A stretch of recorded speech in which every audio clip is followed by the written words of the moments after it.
Hello and welcome to part 3 of my 3-part Intuitive Eating 101 series. If you have yet to watch part 1 and part 2, I highly recommend watching those two before this video because we're gonna dive into kind of the higher level intuitive eating principles. So if you're new, quick introduction, my name is Katie. I'm a registered dietitian and personal trainer, and I help my clients and my audience get a healthier relationship with food and fitness through mindful and intuitive eating and honoring their nutrition with gentle nutrition. So if you're interested in working with me, or if you want to learn more about how to hang out with me in the community, check out everything in the description box below. So today we're going to get into some of my favorite components of intuitive eating. These include respect your body, movement, feel the difference, and gentle nutrition. Check out the intuitive eating book and audiobook in the description box below, and let's get into the final 3 principles of intuitive eating. First, we'll start with principle number 8, respect your body. The thing that I think about the most when I see this principle is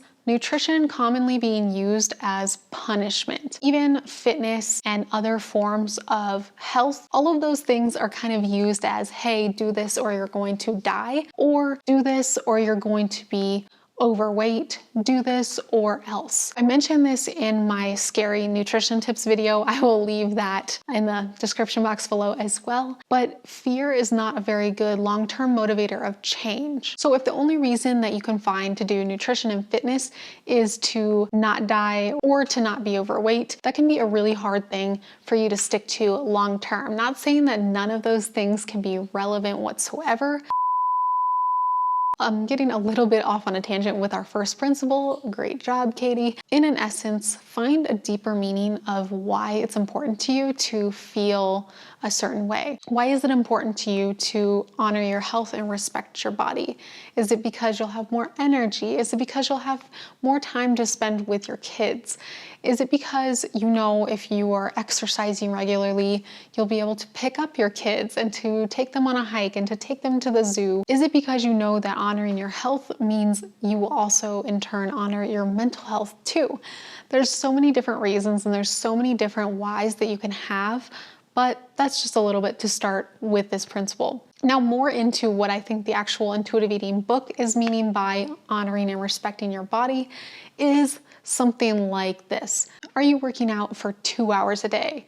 And could you respect your body more by working out less and not exhausting yourself, not punishing yourself by using exercise, but rather fit in the exercise, but do it in a way that is gentle enough to where you're not causing harm to your body, not causing yourself emotional distress, not going to the brink of exhaustion, and not causing injury. Also, when we think of nutrition, it can be really easy to be hard on yourself when you have a day of eating that didn't go as planned.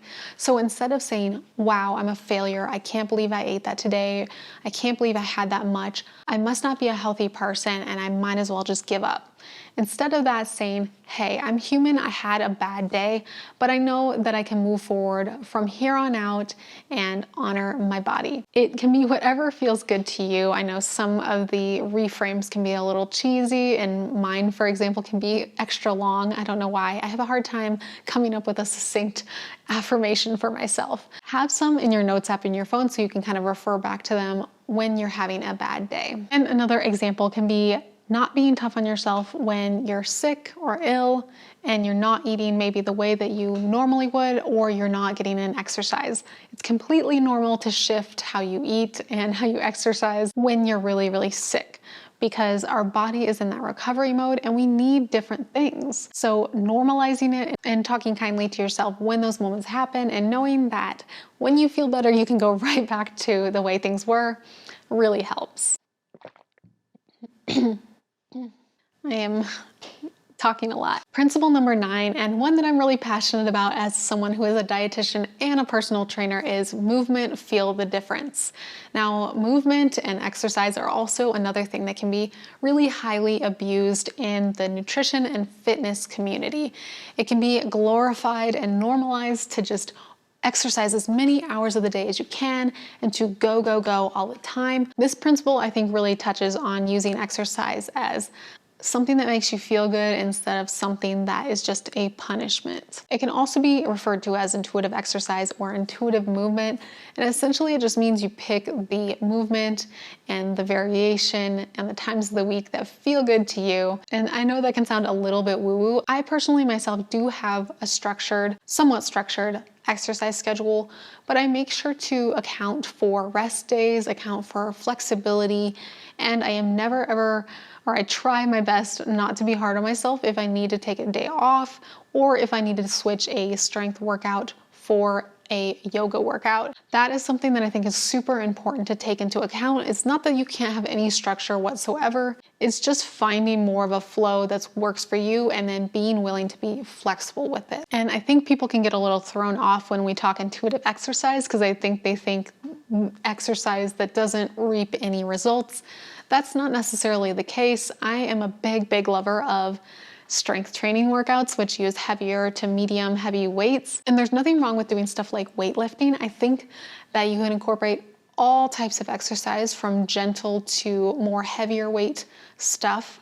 It's more so a matter of just listening into your body. This is the theme of the intuitive eating culture that we have here. So less about shredding your body, less about how it affects calorie burning, how it affects your weight, and thinking of exercise as improving your health in other ways. Like for me, one of my biggest reasons that I love and honor my fitness schedule is because strength training, it makes me feel really good. It makes me feel good after and also during, and I feel like I get that dopamine boost when I exercise. I also do different things like yoga because it helps with my stress levels and it feels really good on my joints and other things like that. So finding a different meaning for why you're doing exercise that is something that's a little more sustainable than, hey, exercise burns calories. So finally, we have made it to the final chapter, which is gentle nutrition. Principle 10 of intuitive eating is gentle nutrition. And this is one of my personal favorite principles, but I think it's really important that we can't just jump to gentle nutrition immediately. And the reason why gentle nutrition is principle number 10 is because we have to do the work of honoring our health, honoring our hunger and fullness, ditching diets, treating our body with respect, all of those things first before we can really dive deep into the science of nutrition and how nutrition impacts us in other ways. Getting deep into the nutrition science fun that I personally really love too, but all of that without good mental health, without taking care of your body, without respecting your body is really meaningless because mental health is health too, and I think that is a really important component of food. I know that sounds weird to some people, but mental health is a really strong part of how we see food, how we treat ourselves around food, and if we cope with things using food, which can in turn hurt our relationship with food. So some people really forget about gentle nutrition and they think that intuitive eating is just, oh, eat donuts all day and don't care about your health. Intuitive eating is an abomination because they're telling you as health professionals not to care about your health. Not true. Most dietitians that I know that care about intuitive eating really care about nutrition too. It's just that we know that there's a huge component of it that is psychological, and it's not just about the nutrition science and about knowing nutrition.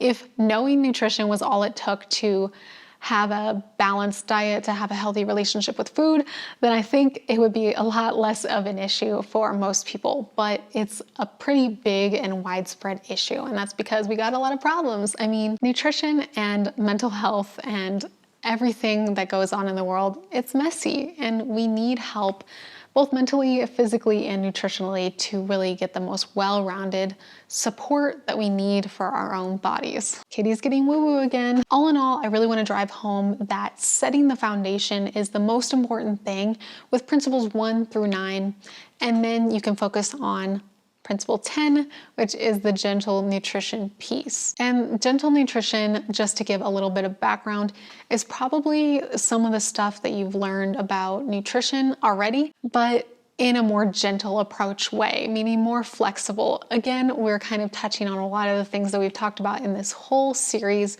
which is having flexibility with your thoughts, opinions, and decisions around food. So for example, gentle nutrition can mean something like eating the foods that are available to you in the moment. It can be selecting the foods that are smart within your budget when you have $30 to spend at the grocery store. So remember that it doesn't always mean that you always have to eat the healthiest and the most perfect choice. It's also honoring other things like your financial considerations, your food security, and when you have food next. You can honor your health in really a lot of different ways.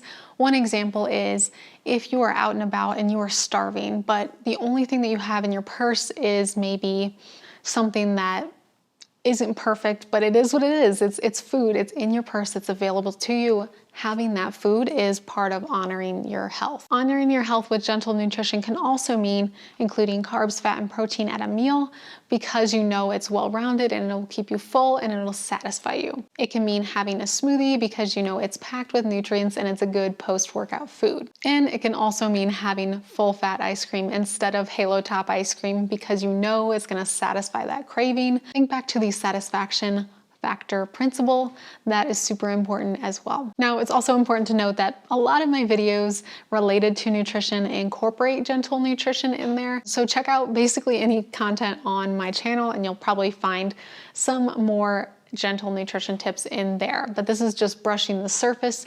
And I also have my Mindful Muscles nutrition guide if you're interested in a kind of one-on-one guide that has some recipes in it as well to get you started on gentle nutrition. Well, that was a lot to cover and it was such a pleasure to cover it in these 3 videos. Let me know what questions you would like me to follow up on in future videos that revolve around intuitive eating, because I know laying the foundation is just the beginning and I know you've probably got plenty of questions from here on how to incorporate intuitive eating into your lifestyle. So let me know in the comment section below. I appreciate you so much. Thank you so much for hanging out with me today, and I will see you in the next video. Bye guys.